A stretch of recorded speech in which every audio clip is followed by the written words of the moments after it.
They're rich beyond imagining and accustomed to getting their way. Living off the newfound wealth of their parents, China's second generation have left their homeland way behind to enjoy the lifestyle of the jet-set rich.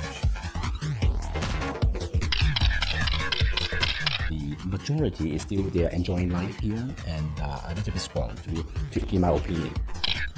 Spoiled or not, young Chinese with means are on a global shopping spree, That's my house there. sweeping up properties worth millions of dollars, along with jewels, luxury clothes, and million-dollar yachts. I'm Steve Chow. On this episode of 101 East, we're in Vancouver, getting a rare glimpse into the lifestyle of China's rich and infamous.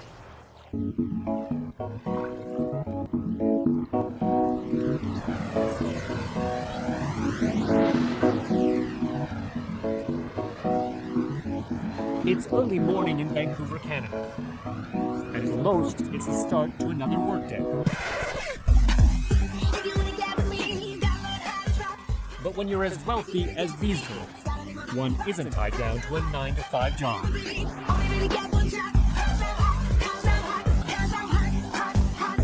Are you gonna make me look fabulous? I don't think of myself ultra rich. I feel I'm blessed. When I shop, I feel like I hot. It is my hobby, shopping. Price doesn't matter, cheap or expensive, I don't really care, I just buy what I want. I was a spoiled brat. It's not like, oh, I'm just chasing for money because I want to be rich.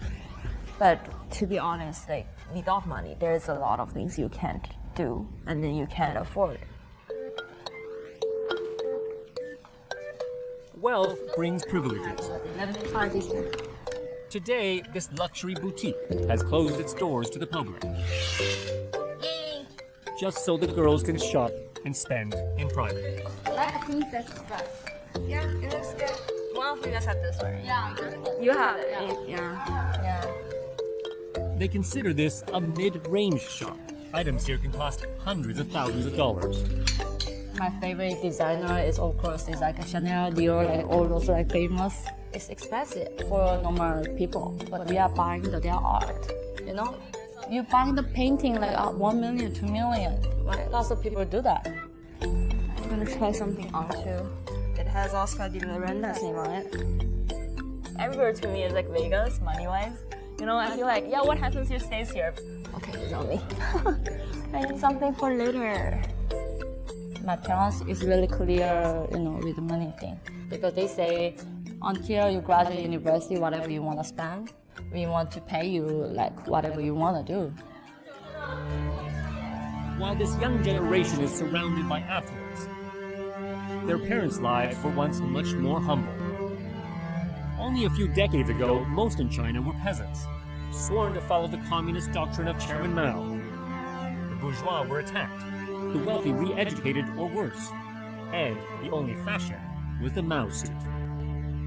In my grandparents' age, they can never imagine that one pair of shoes can be over like even $1,000. They can be even $500.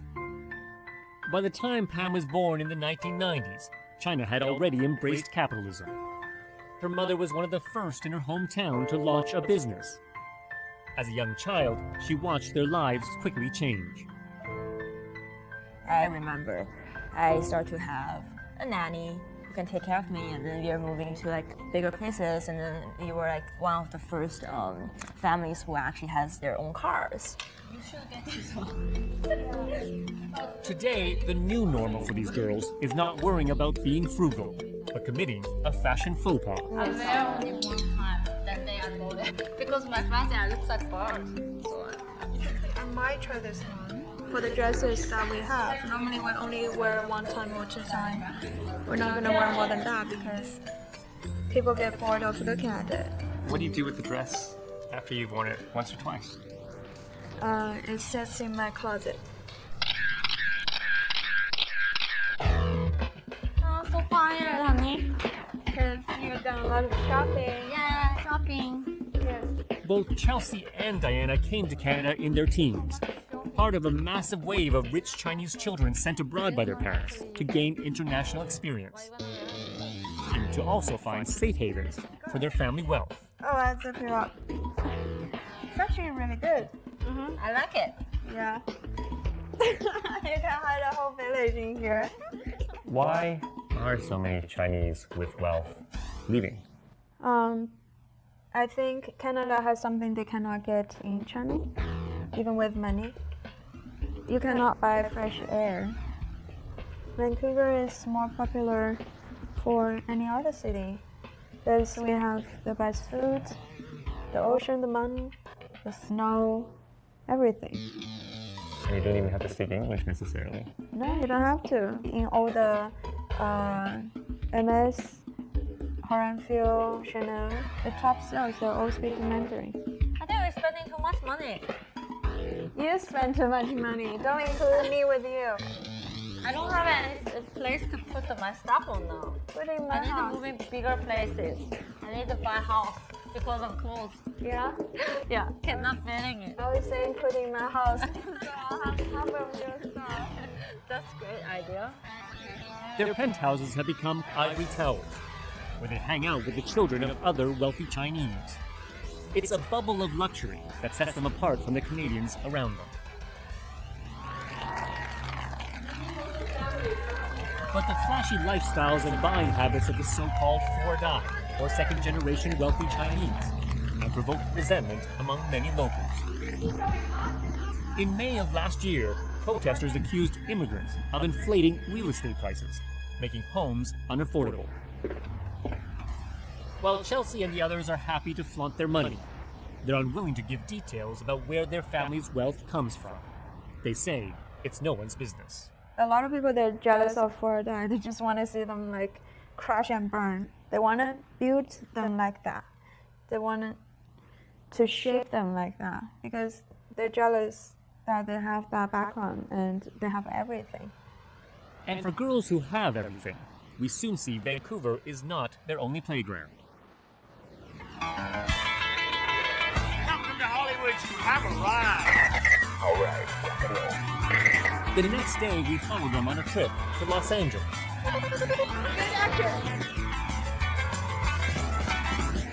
Here, the sightseeing and shopping are on a whole different level.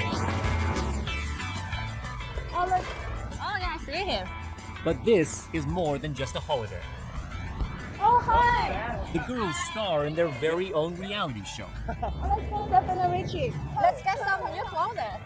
a Chinese-Canadian version of the Kardashians. And one. Good morning. Welcome to Safari HG. I'm Theo, boutique director. Diana. Kevin Lee is the show's director. He believes the program dispels some of what he calls the myths surrounding rich Chinese immigrants.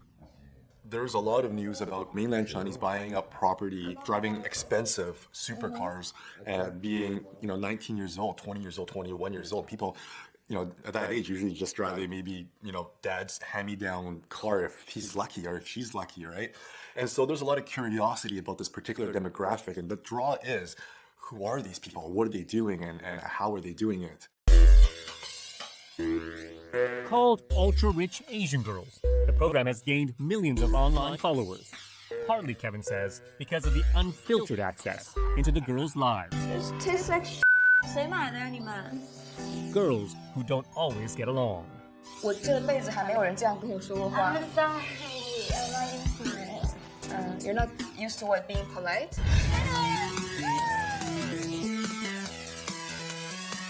Sometimes we travel to Italy. They have to have their breakfasts. It has to be lemon in the water.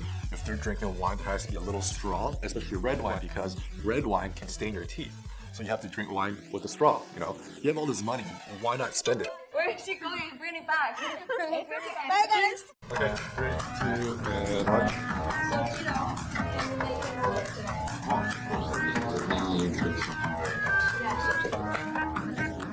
1. Today's episode is about helping their friend Aaron upscale his wardrobe.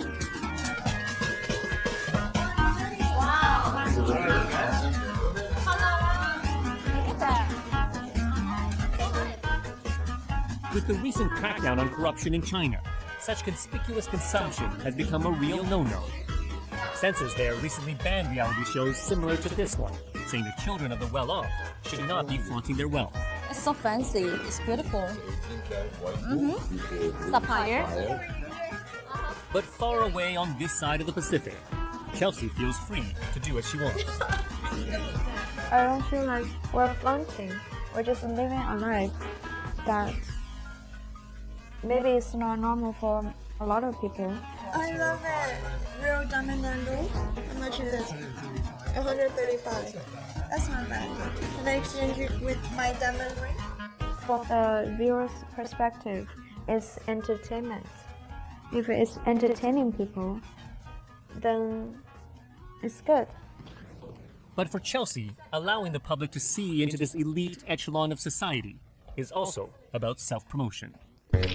She now has tens of thousands of followers on social media, free publicity, which has helped her launch her small business, something she's eager to talk about. I have an online shopping website for babies. It's called justkiddy.com. JUSTKIDDI.com. Diana's more nervous about being part of the program. Her parents still run their business empire out of China. So what do your parents think about you being on TV? They don't know. They don't know at all. What do you think your parents will say when they find out that you're on TV? They're gonna so angry, I guess. Yeah.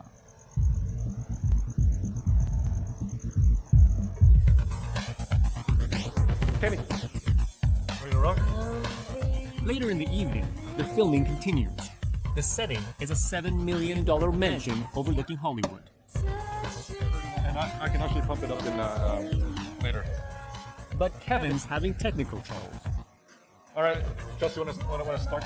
Just can you move a little bit? The microphone is very scratchy. I hate that dress.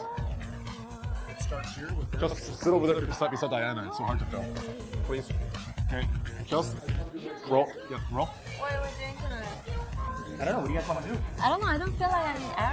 Let's do something fun. For Kevin, filming those pampered all their lives is tough. I thought I've had high maintenance girlfriends before, but this is just on another level. I believe my patience have been tested to the 100th degree exponentially. You gotta take those shooting ping pong balls, Okay. and every time you sink it, you gotta drink that cup. I got it. Okay. That's pretty easy. Erin's invited friends over for a party. But as the night draws on, Chelsea, typically the life of the party, is quiet and distracted. In the middle of a drinking game, she suddenly excuses herself with Diana. What's going on? Are you okay? You know, to me, it's like party is no point. What's the point? I don't feel anything.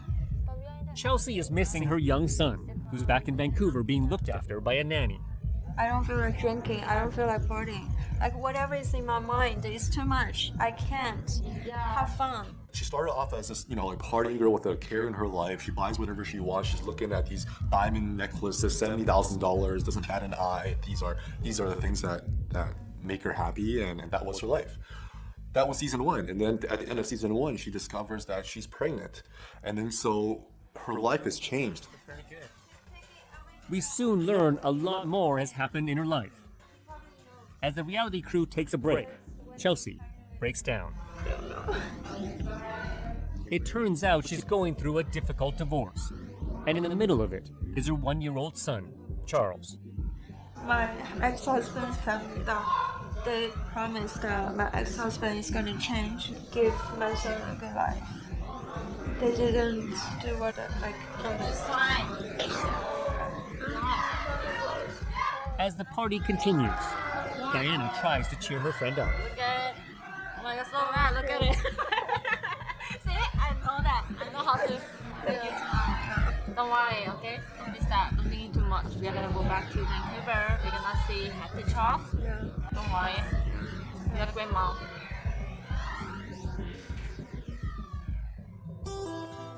The girls are soon back in the comfort of home in Vancouver. I'm thirsty. I'm hungry.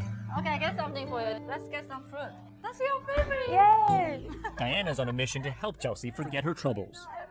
My other favorite, you know what it is? Blueberry. Yeah. Oh, you know me so well. Yeah.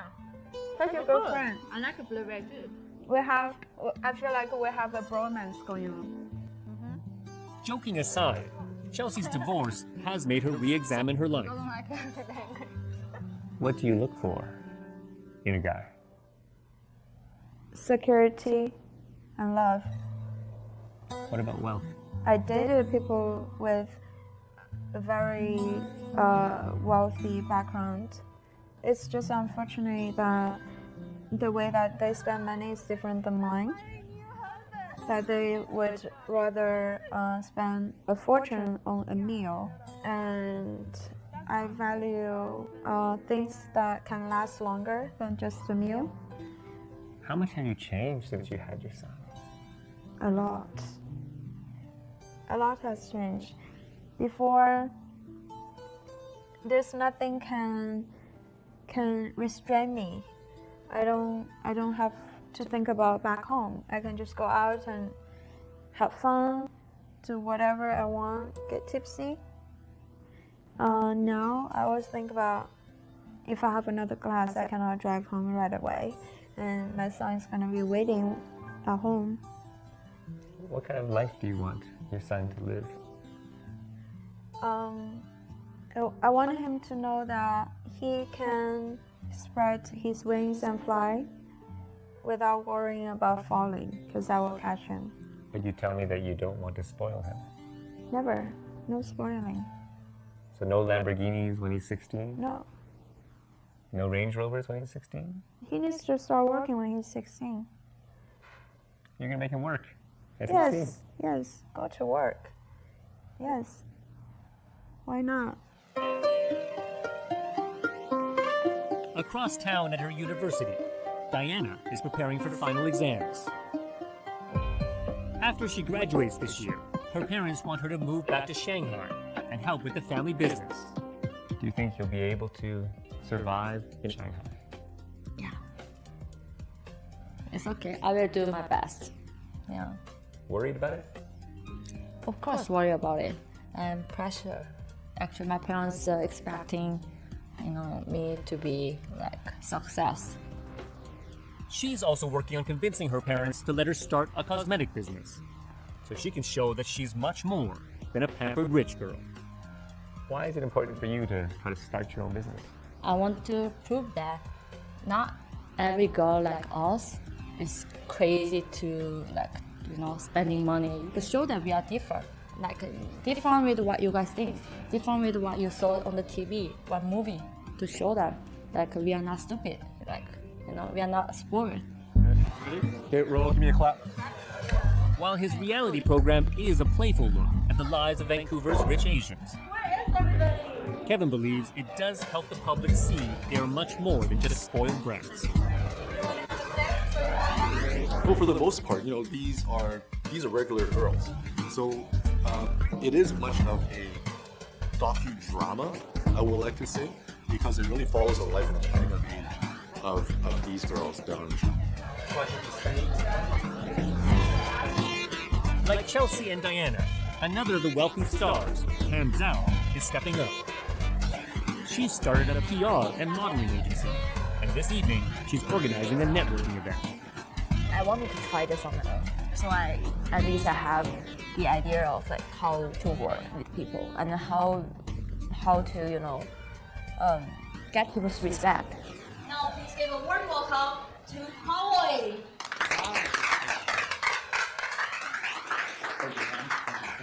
I'm sure that tonight's event organized by Pam is going to be a success. Not because of The speaker is Paul Oy, one of Vancouver's most prominent Asian investors. And tonight he's teaching some high net worth Asians where to wisely put their money. So my presentation is a little bit different from my normal one because tonight's group of people is the highest caliber in Vancouver. Paul has already made his fortune and now has money for his hobby, collecting rare luxury cars.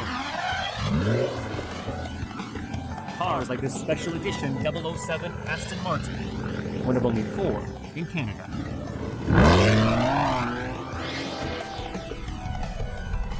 How well have Chinese integrated into Vancouver culture? I think there's still room for improvement, definitely. They haven't been adapting to the environment here or the society quickly enough. So his focus these days is getting wealthy Asians more involved in their Canadian communities by convincing them to donate to worthy causes. In comparison to our assets, especially the very wealthy ones from China, it's just like a pimple in the elephant, right? Very small. But we feel great about it because we are helping someone. Anderson, I need you. Meanwhile, Pam needs a bit of help herself. She's finding the life of a career girl isn't always easy. Oh my god, where are they? Tonight, she's putting on a fashion show, and the pressure is on. Anderson! 12 models are stuck in traffic, so we are actually running like 30 minutes behind on their makeup. So everything has to push behind for 30 minutes, which makes me mad. Is there any more makeup or hairstylists that can do them? But Pam is enjoying it all. In part, she says, because for the first time, she's learning the value of money and all her mom has done for her. I need you. I was too comfortable before. I feel like, and I didn't realize a lot of things. I didn't realize, how this money came from, like how hard she was working. And then right now, I'm working on my own. And then I realize how hard every penny is. This is the two corners you have to hold longer. I need a bar. From the backstage to dress rehearsals, Pam's in charge of it all, and she's determined to pull it off. 5, 4, 3, 2, 1. The show begins. Attending tonight are many of the city's richest 1%, and she's hoping they'll be opening their wallets to support Vancouver's fashion designers. There's a lot riding on tonight. And it looks like it's been a success.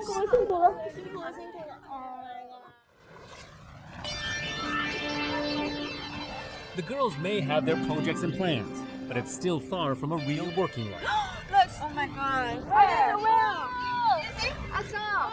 For them, Vancouver remains a scenic playground. Their parents back in China worked hard to become rich and sent them here to give the girls the chance to do even better. But in this privileged environment, will they have the drive to build on their family's success? Or will they squander this golden opportunity?